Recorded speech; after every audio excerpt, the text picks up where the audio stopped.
Hofstra Votes is a civic engagement campaign that was created to educate members of the campus and surrounding communities about political and policy issues and to encourage them to register and vote. Hofstra has a robust tradition of providing academic and experiential programs to learn about and participate in the democratic process, including being the only university to host 3 consecutive presidential debates. We'd like to welcome you to our Hofstra Votes podcast. Hi, everyone. My name is Carla Schuster, and I want to welcome you to the latest edition of our Hofstra Votes podcast. As always, we're broadcasting from the studios of WRHU, Hofstra University, 88.7 FM, our student-run radio station, which just won its 3rd National Association of Broadcasters Marconi Award as the best college radio station in the entire nation. So congrats, and thanks again, as always, to WRHU. So today we're excited to welcome 2 dynamic women from the Trailblazers PAC, a nonpartisan political action committee that finds and funds local-level candidates all over the country, regardless of political party. It's what the Trailblazers folks call front porch politics, and they describe it as getting politics out of the back room and onto the front porch. In other words, local grassroots politics that empowers communities to talk about meaningful issues and make meaningful change. In fact, we are partnering with Trailblazers to hold a boot camp of sorts to teach students and members of the surrounding communities the nuts and bolts of what it takes to run for office or get involved with a campaign. So with that long-winded introduction, let me introduce our guests. Today we are joined by Leslie Danks Burke, Trailblazers founder and president, and Lindsey Johnson, who is a member of Trailblazers PAC Executive Committee and a Hofstra Political Science alum. Welcome, ladies. Thanks so much. So why don't we get started with some basic stuff? I gave a little bit of an introduction to what Trailblazers PAC is, but why don't you guys explain to me what it is and how it started and evolved and how your backgrounds kind of led you to this moment. Leslie, as I understand it from doing some reading, you actually founded Trailblazers after running for office yourself. Is that right? Absolutely. And let's just talk about the elephant in the room. Not only did I run, but I also came up short in that race. And one of the exciting things that we discovered in that process of running for office and losing is that the world doesn't end on election day. And that's something that we try to make sure that our candidates are bearing in mind every single moment that they're campaigning. In fact, the most important people in any democratic republic are the voters, not the candidates. And democracy is really about voters. And so what we try to do with Trailblazers PAC is imprint upon our candidates and get them to really embrace the idea that they are carrying a message for their community that will last long beyond election day. And we're trying to build communities of voters that demand and expect honest government from those representatives going forward, regardless of which political party they come from. So give us the Reader's Digest condensed version of how your attempt to run for office kind of led you to start the organization, and then it was a local PAC, and then fairly recently became a national PAC. Can you kind of explain sort of how that evolution took place and what it means for the organization? Sure. So when I ran in 2016, it's a hyper-partisan time. It felt hyper-partisan in 2016. It might feel even more that way I was just now in 2019. I was going to say that those are the good old days. I know. And the interesting thing in 2016, you know, the later months of 2016, election day and right after, there was this sense across the country that, oh my gosh, we have really catapulted into a whole new world. Well, we at my campaign had been living in that world for at least a year, and we recognized that there were a lot of folks who've been living in that world for a lot longer. That world being a new sense in America that government has to be accountable to the voters and to the people. If you can think way back to 2015, there started to be huge numbers of people coming out to rally for now President Donald Trump, and there were huge numbers of people hitting the streets to rally for Bernie Sanders, and Hillary Clinton was building her own massive movement. So there was a real surge of populism and a sense that the voters were coming back to take their rightful place in our democratic republic way back in 2014 and 2015. And that led to what a lot of people are now identifying as a watershed moment in 2016. But really, it started way before that. And so when I lost my race in 2016, we recognized that the district that I ran in was skewed very heavily toward one political party, but the votes were not as skewed. And we took a look at other districts across the country, and that across the aisle relationship didn't seem to play in a lot of other districts. So just to give you the numbers, I'm a Democrat. The political party that I ran with is the Democratic Party. And what district was that, just to orient folks to where you ran? The 58th Senate District in upstate New York. So it takes about 5 hours to drive to upstate New York, this part of upstate New York, from where you are on the Hofstra campus. This district is 32% Democratic. And our race managed to get 45% of the vote. There weren't any other races in 2016 where that 13-point spread against a sitting incumbent happened, either by a Democrat running against a sitting Republican or by a Republican running against a sitting Democrat.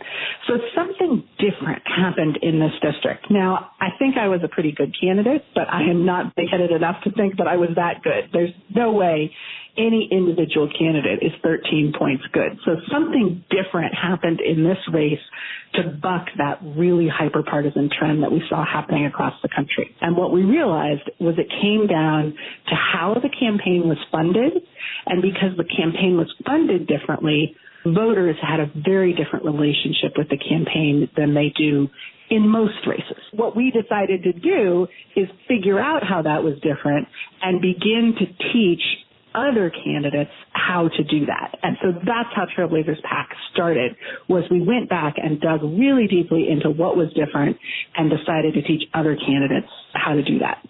So what was different? Yeah, what was different about the way it was funded? What was different about the campaign that you sought to replicate?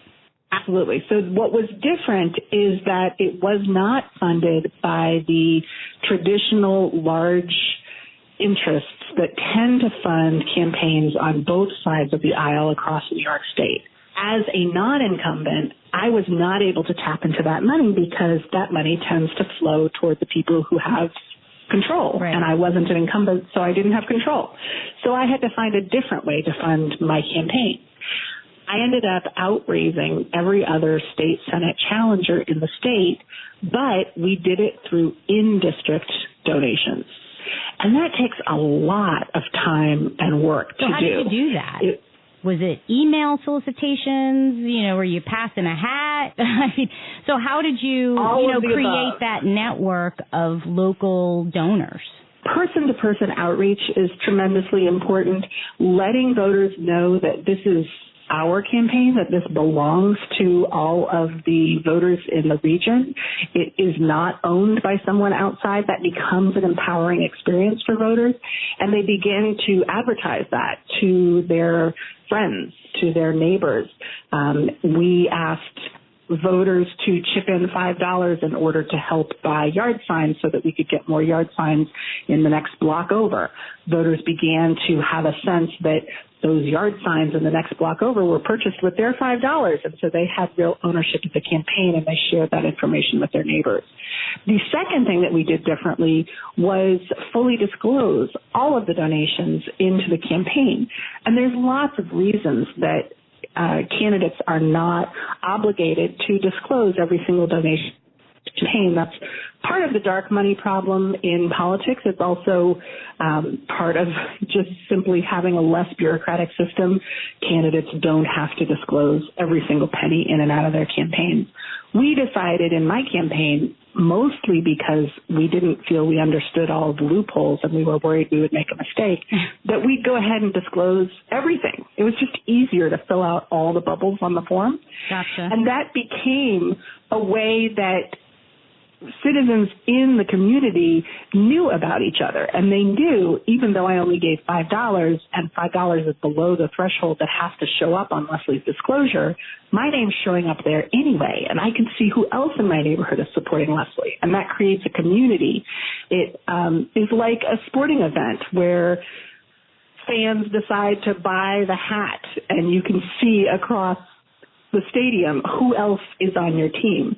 It becomes a sense of community and a sense of camaraderie and a sense of ownership around the campaign. Did you find that people were doing that? In other words, did you find that there was a recognition that people were looking at these disclosures and they were seeing their neighbors and making choices based on that?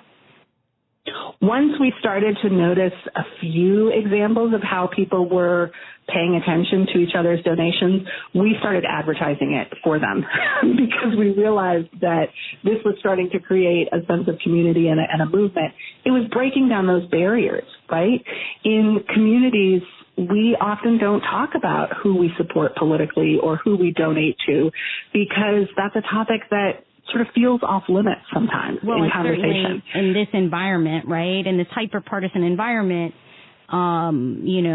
people don't want to talk about politics because they're sure that it's going to end up in an argument of some kind, right? Exactly. So people are not wanting. Exactly. But do you find that that's the case at the local level? Or, is the hyper-partisanship really at the federal level?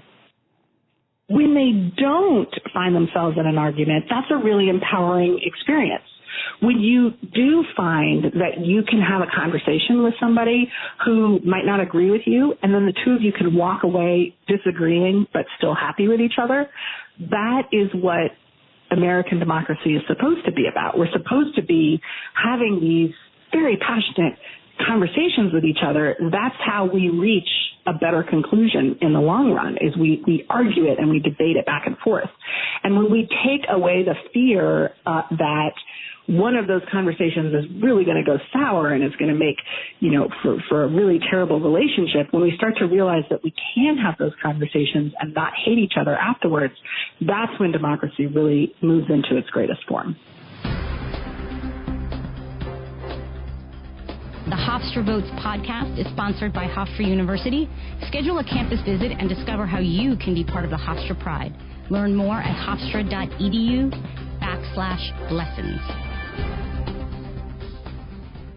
So do you find that the hyper-partisanship that seems to be defining national politics, when you're focusing on local races, there's less of that, I assume, and that things are focused more on the kitchen table issues. When you're getting down to the brass tacks of people's quality of life, that there's less hyper-partisanship. Is that part of why you chose to focus on local campaigns versus federal campaigns? And has that changed for you now that your organization is national, even though you continue to focus on local races?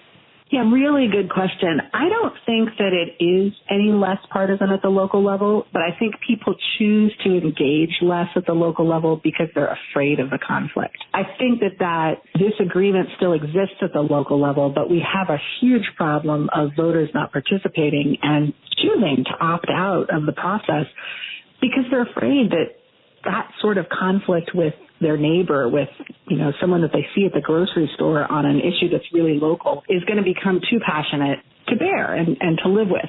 And so as citizens, we insulate ourselves in bubbles and we focus on the national level politics because that feels far enough away that if we end up disagreeing with someone, it might not be somebody that we know or have to see every day.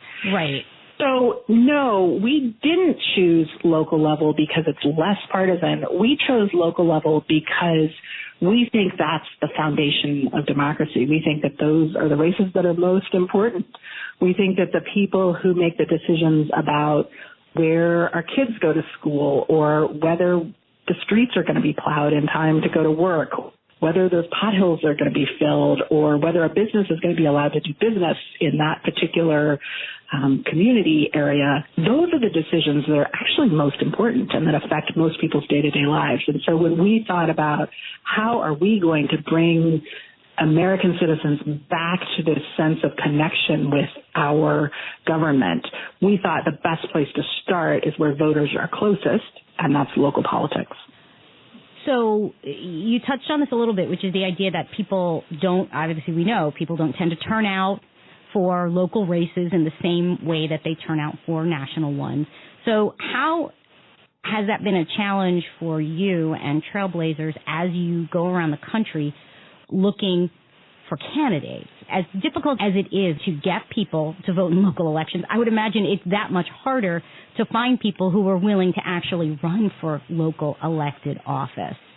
It seems to me that most of the time it's people get galvanized to run based on a single issue, right? They get involved because of something that matters to them, and then that kind of takes them the rest of the way. Is that what you found, or how do you convince people? How do you find people who want to run? Does it take a lot of convincing?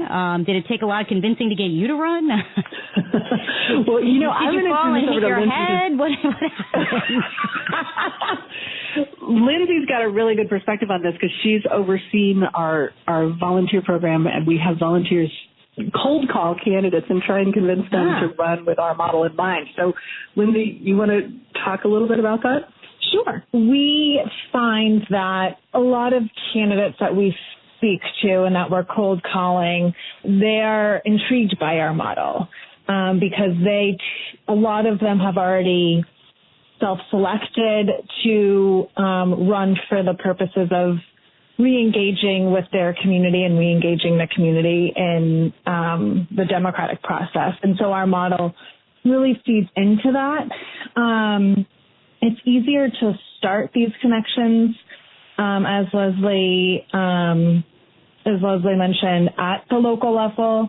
The day-to-day effects of the policies that are passed at the city council and the county boards can be seen and experienced on a daily basis. And so this really resonates with the candidates that we're talking to. And the other piece is that, we're asking our candidates to go and speak with all of the voters and raise money from the folks in their communities so that they can have a voice at the table.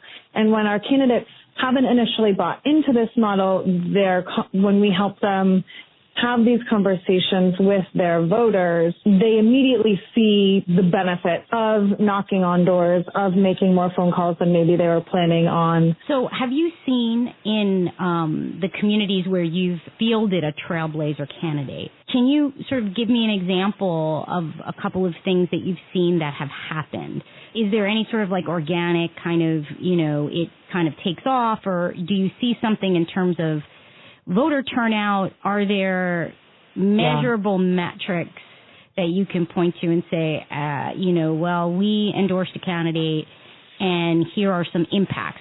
Absolutely. So one of the things that we looked at after our first round of endorsements in 2017, and again, keep in mind, this is a very small sample size, so it's not statistically significant, right? Yeah, we're talking anecdotally, understood. But anecdotally, exactly. We took a really close look after the 2017 election and at that point we were only working in New York State and Pennsylvania. So in 2017 and 2018, we only worked with candidates across the states of New York and Pennsylvania, and now we'll work with candidates anywhere in the country. But we took a look at districts where a Trailblazer had run, whether they won or not, compared with districts that were as similar as we could find, sort of demographically and geographically. So, for example, in one district, the village of Groton in far upstate New York, there was a Trailblazer candidate who ran for mayor, and voter turnout shot up in the village of Groton. And in a very similar village that is about an hour and a half away, the village of Marathon also had a contested election in 2017 with, similar expenditures by their candidates. The size of the community was similar. It was similar in that there was an incumbent running for re-election challenged by an opposing party challenger. And the turnout in Marathon did not skyrocket. So, there's not really a way to cover for all of the variables there. There may have been something else that was going on in Marathon that wasn't going on in Groton. But one thing's for sure is there was a Trailblazer candidate in Groton who was making a concerted effort to get as many voters as possible engaged, and voter turnout skyrocketed. So we have seen that sort of anecdotal experience over and over with our Trailblazer candidates. We try to find another community that has similar characteristics and see if they had the same turnout experience that we have seen where our Trailblazers ran. And on average, across the board in the United States, we're in a happy trajectory of voter turnout going up right now, right? Right. Since 2016, it used 2016 as a baseline, then 2017 it was up a little bit, 2018 was up a little bit more. I think we're going to see that again in 2019 and then going forward. But if you break it down into case-by-case studies where we've had Trailblazers running, it's much higher where the Trailblazers are there. And that's exciting. Our candidates have won at a rate close to 60%. It's between 58 and 60% of our candidates have won. So more of them win than don't win, which is wonderful for us. Sure. It says to us that our candidates aren't just honest and running on a platform of honesty in government, but that also makes them more powerful. They're more likely to win by being honest. And isn't that great when the good guys are more likely to win? That said, we joke among ourselves that our ideal win rate would be lower than that. Our ideal win rate would be 50%. You have to explain that. Absolutely. Our ideal would be that every single candidate is a trailblazer, right? That every single candidate is running by putting voters first and by letting voters know everything about the finances of their campaigns. And if every single candidate is doing that, then in a head-to-head race, only 50% of your candidates are going to win. So we joke among ourselves that we're striving for a 50% I see what you're doing there. Yeah, it really exemplifies our mission to talk about it that way because we are not as much interested in candidates who win and lose as we are in the voters around the candidates and making sure that the voters have all the information they need to have in order to fully participate in the conversation. Take your career to the next level with over 175 advanced degree options at Hofstra University. Choose from nationally ranked MBA programs, fully accredited mental health programs, as well as an array of master's, doctoral, and advanced certificate programs in counseling, education, and more. Learn from professors who are experts in their field and take advantage of flexible class schedules, state-of-the-art campus facilities, and strong community connections. Learn more at hofstra.edu/grad radio or call us at 516-463-4723. So we wanted to pivot to sort of the nuts and bolts and talk a little bit about the workshops, the Front Porch Politics workshops that you guys hold and that you'll be holding here on Saturday, October 26th on campus, open to the community, student campus, and outside community. What is the goal? Because I know it's not just to create a pipeline of candidates, but to get people more engaged in general. Sort of, what do these things look like, and how do they work? And if I'm who are you looking for to attend? So our workshops are intended to educate candidates and the communities around them. And that second part is really important because it speaks to our larger mission that we've been talking about here, which is re-engaging voter voices and re-engaging the community as a whole. And so we want to teach everybody in the room how to run and participate in voter-centric, honest campaigns.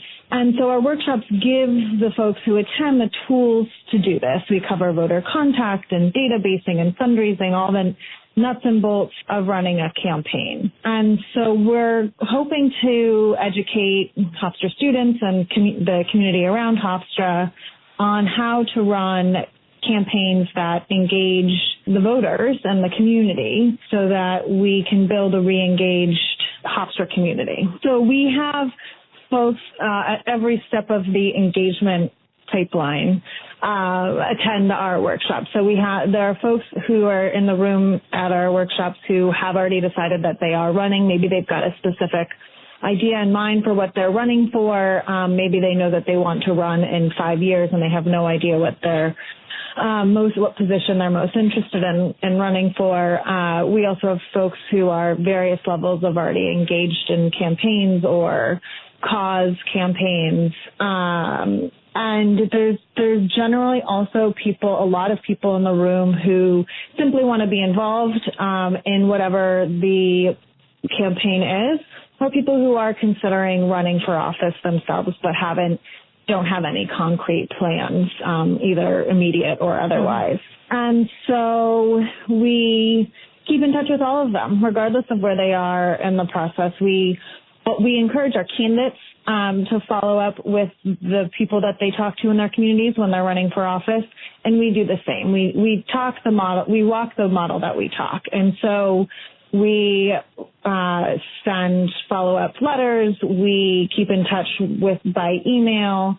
And when, more regular communication is appropriate, then, we're certainly on the phone and in touch that way too, especially if somebody has already announced or has indicated that they're thinking about it. We certainly want to be the support that they need to help make that decision.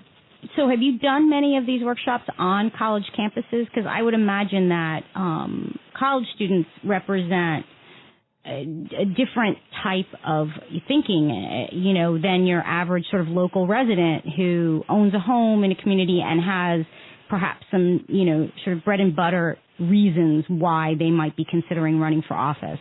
Have you done a lot of these on college campuses? Do you find that we've only done one other one with a university.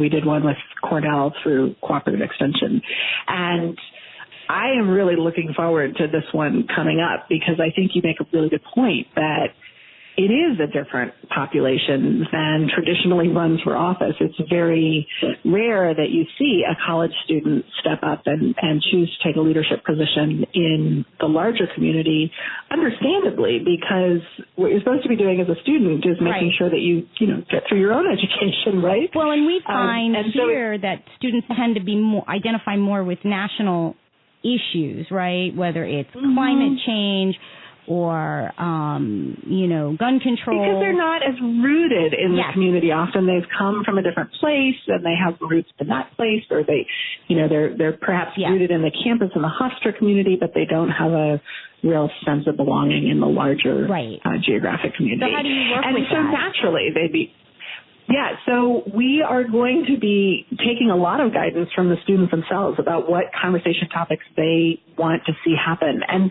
that's very typical of our workshops, is that they tend to be really driven by the interest areas of the people in the room. And what we try to bring it back to always is this baseline understanding that that's how politics works, right? Is you walk into a room, you understand the viewpoints of the group in the room may be different from the perceptions that you're bringing into the room, and you allow the folks that you're trying to lead to set that conversation within, the parameters that you're trying to establish. And in our particular scenario, we're trying to establish that, look, if you run a campaign that is focused on honesty and transparency in politics, you're going to run a more powerful campaign, whether it's an issue advocacy campaign, whether you're trying to get, a petition circulated to change the rules about something on campus, or whether you're trying to get the President of the United States elected. Right. It's going to be the same approach. Bring honesty and openness about finance to the conversation, and you're going to engage more people, and you're going to really power your campaign. In the current environment at the national level, there's so much coming at us in so many different ways that it can be overwhelming, even for those of us who are news junkies and really follow a lot of this stuff. It's exhausting. And the way that many people deal with it is to just turn it off. How do you make the argument to a young person who doesn't feel like they have a voice, and if they do, that it's not going to make much of a difference? How do you convince them that that's the only way to get anything done? How do you cut through that skepticism? We believe at Trailblazers PAC in carrots, not sticks. And there's a lot of organizations out there that use negative reinforcement to make their point. We just don't have that approach because, frankly, it's a really depressing time to be in politics right now, and we're looking for optimism wherever we can find it. And we have happened upon this wonderful optimistic piece of the political landscape, which is that there are all these people engaged at the hyper-local level who are making really significant change in their individual communities. And, I joke often that perhaps the whole country may be falling apart, but let me tell you, the town of Parenton is going to be okay because we've got a bunch of trailblazers in Parenton and they're looking pretty good. And so if you can recognize that the work that you do on a local level has really huge repercussions and really can make a tremendous difference in individual people's lives and in your own life if you're, motivated by a change for yourself, that can really get people to have a sense of purpose and a sense of scale, right? It can feel too huge to try and change the whole world. It's almost overwhelming, It's overwhelming. And the biggest challenge that we have as Americans right now is not that we're arguing with each other. It's not that we're hyper-partisan. It's not that we're debating. We should be debating. It's that too many of us are still apathetic.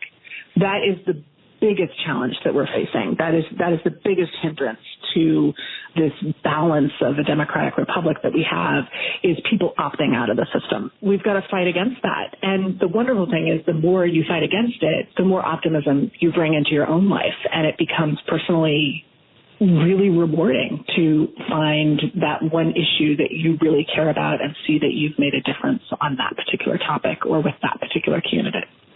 Well, okay. We've been here today with Leslie Danks Burke and Lindsey Johnson of the Trailblazers PAC. And just to remind everybody, October 26th, here on the Hofstra University campus, Hofstra Votes and the Trailblazers PAC are co-hosting a Front Porch Politics workshop. The boot camp to teach you about how to run for office or get involved with a local campaign. It's free and open to the public, campus, and surrounding communities. You can get more information or register by going to hofstra.edu/frontporchforum. We hope that you've enjoyed this episode, and we want to remind you that if you need more information or if you'd like more information about the Hofstra Votes podcast or anything else related to registering to vote, please visit hofstra.edu/votes. And if you have any comments about today's event or if you attend the workshop later this month and you want to talk about it, please use the hashtag HofstraVotes. Thanks very much, Leslie and Lindsey, and we'll see you later on this month. Looking forward to it. Thank you. Forward.